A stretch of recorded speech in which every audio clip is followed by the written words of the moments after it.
Sejumlah warga mendatangi rumah dan nyaris menghakimi pengasuh pondok di Lumajang, Jawa Timur. Kemarahan warga dipicu dugaan pengasuh pondok pesantren yang mencabuli 3 santriwati.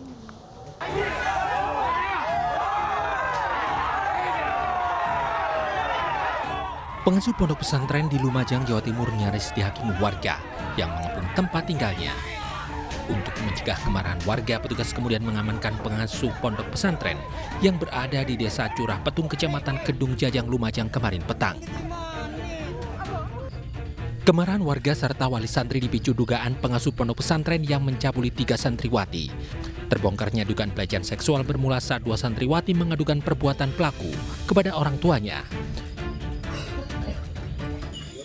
2 orang wali santri melaporkan kasus dugaan ini kepada kepala desa. Kemudian setelah diketahui oleh massa tentang tindakan yang dilakukan oleh kiai ini, spontanitas warga ini mendatangi pondok pesantren. Ya. Puluhan anggota kepolisian menjaga pondok pesantren untuk mencegah hal yang tak diinginkan. Nanti akan kita lakukan penyelidikan lebih lanjut. Apakah benar seperti dugaan yang diadukan oleh Bu Kepala Desa.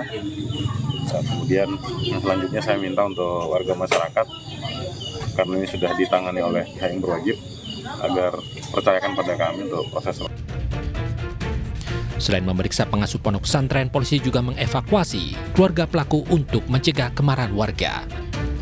Dari Lumajang, Jawa Timur, Yayan Nugroho, iNews melaporkan. Seorang paman tega mencabuli keponakannya yang masih di bawah umur di kawasan Cengkareng, Jakarta Barat. Perbuatan tak terpuji pelaku berlangsung selama 3 tahun.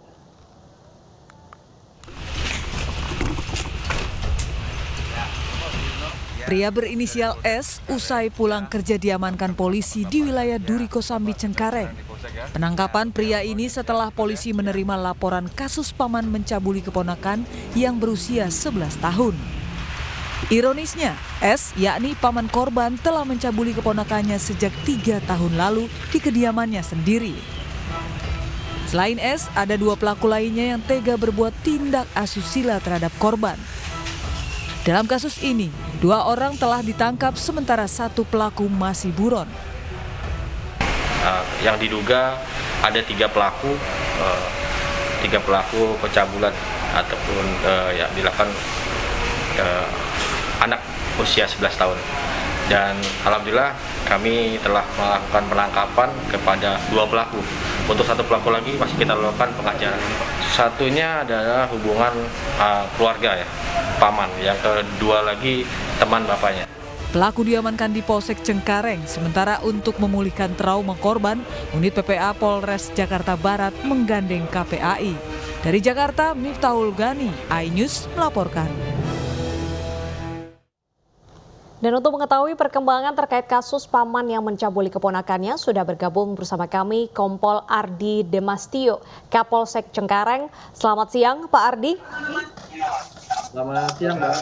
Baik, Pak Ardi, mengapa kasus pencabulan ini bisa tidak terbongkar selama 3 tahun, Pak? Baik, Bapak, kenapa kasus pencabulan ini tidak terbongkar selama 3 tahun lamanya? Apakah korban tidak mengadu ke orang tuanya?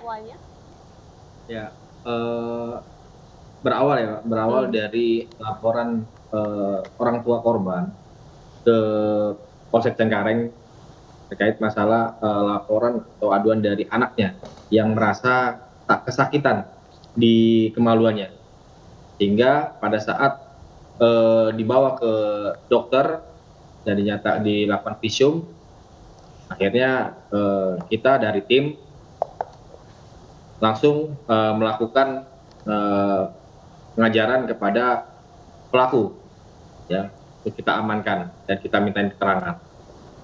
Kenapa tidak terbongkar? Karena dari korban sendiri takut untuk melaporkan ke orang tuanya. Baik, lantas apa motif pelaku ini, Pak?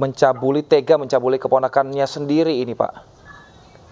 Ya, jadi memang berawal dari korban ini sering dititipkan ke rumah pelaku karena kedua orang tuanya bekerja. Berawal dari memang iseng-iseng sehingga keterusan. Nah, dilakukan selama 3 tahun. Dari usia korban 8 tahun. Sekarang sudah 11 tahun.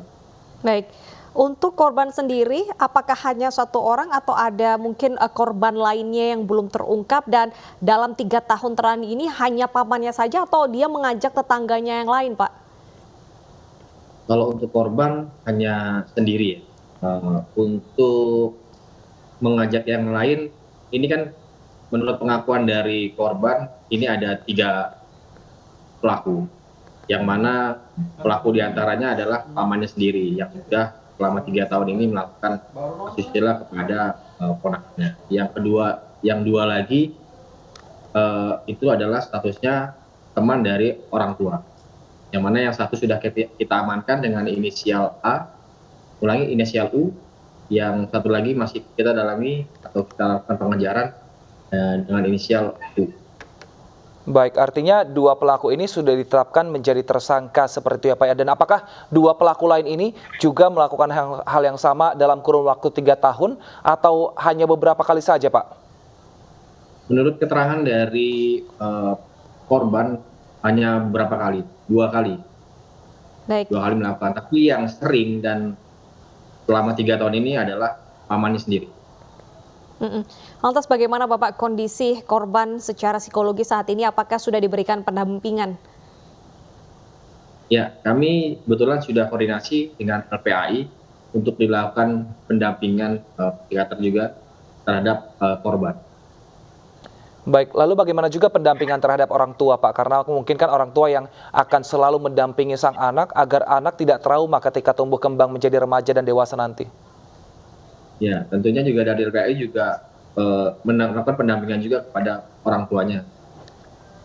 Karena memang korban sendiri pada saat datang ke polsek itu memang mengalami trauma yang sangat mendalam ya. Baik, terima kasih Bapak Ardi atas informasinya. Semoga tidak ada lagi kasus pencabulan yang melibatkan anak di bawah umur. Terima kasih sudah bergabung di iNews Siang. Pemirsa, polisi melakukan otopsi jenazah seorang ibu 2 anak yang ditemukan tewas di toko kelontong miliknya di Tasikmalaya, Jawa Barat. Polisi memeriksa apakah ada DNA pelaku di jasad korban, serta akan memeriksa toksikologi pada jasad korban.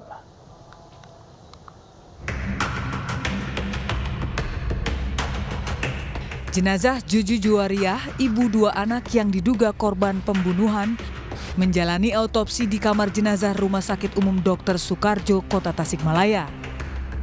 Autopsi dilakukan oleh dokter spesialis forensik Polda Jabar bersama unit identifikasi Satreskrim Polres Tasikmalaya Kota. Sementara proses otopsi berlangsung sekitar 4 jam. Autopsi jenazah korban untuk mencari DNA pelaku di tubuh korban. Selain memeriksa DNA di tubuh korban, petugas juga akan melakukan pemeriksaan toksikologi untuk memastikan apakah ada zat beracun di dalam tubuh korban.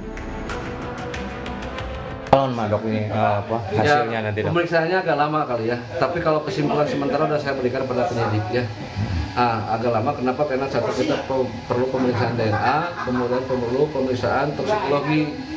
Toksikologi untuk melihat racun. Usai diotopsi, jenazah korban rencananya akan diserahkan pada pihak keluarga untuk dimakamkan. Sebelumnya tim Inafis Polres Tasikmalaya mendatangi toko kelontong milik Juju Juwariah di Desa Tanjung Kerta, Kecamatan Pageragung. Korban ditemukan di musola toko dengan kondisi kaki terikat dan leher terluka. Polisi yang mengelola tempat kejadian perkara memeriksa sejumlah saksi, termasuk keponakan korban yang pertama kali menemukannya. Menurut saksi, korban memiliki masalah dengan mantan suami keduanya. Kasus pembunuhan kini masih dalam penyelidikan Satreskrim Polres Tasikmalaya Kota dan Polsek Pageragung. Dari Tasikmalaya, Jawa Barat, Asep Juharyono, iNews melaporkan. 2 bocah di Magelang, Jawa Tengah tewas akibat tercebur galian septic tank sedalam 6 meter. Diduga keduanya tercebur saat bermain di sekitar lokasi kejadian.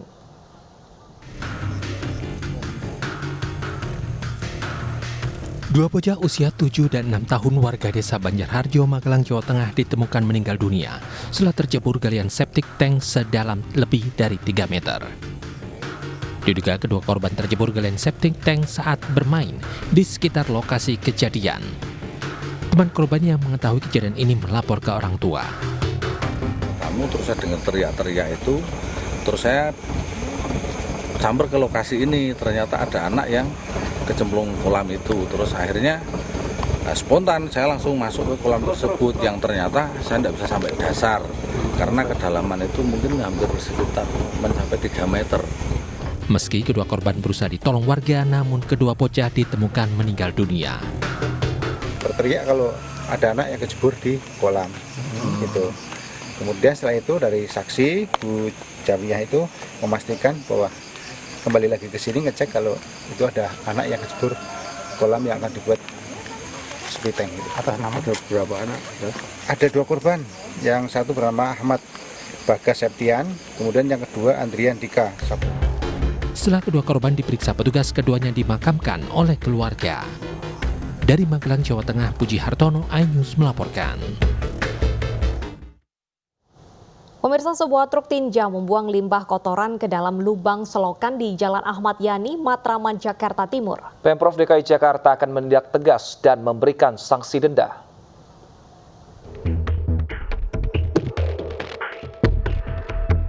Sejumlah foto yang tersebar di media sosial membuktikan aksi seorang pria yang membuang limbah kotoran manusia ke dalam saluran air. Dengan menggunakan selang, limbah dibuang ke saluran air yang mengarah ke sungai. Menurut pengamatan warga sekitar, pembuangan limbah yang dilakukan truk penyedot tinja tersebut telah dilakukan berulang kali. Aksi dilakukan saat kondisi jalan tengah sepi.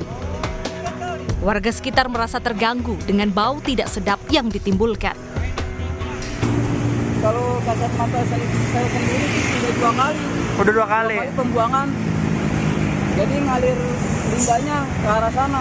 Oh. Ke arah utara dia. Ke arah utara ya? Iya. Ini emang langsung ke kali ya Bang? Iya. Harinya langsung ke kali dia. Udah memang jadi tempat pembuangan limbah atau bagaimana sih Bang? Enggak.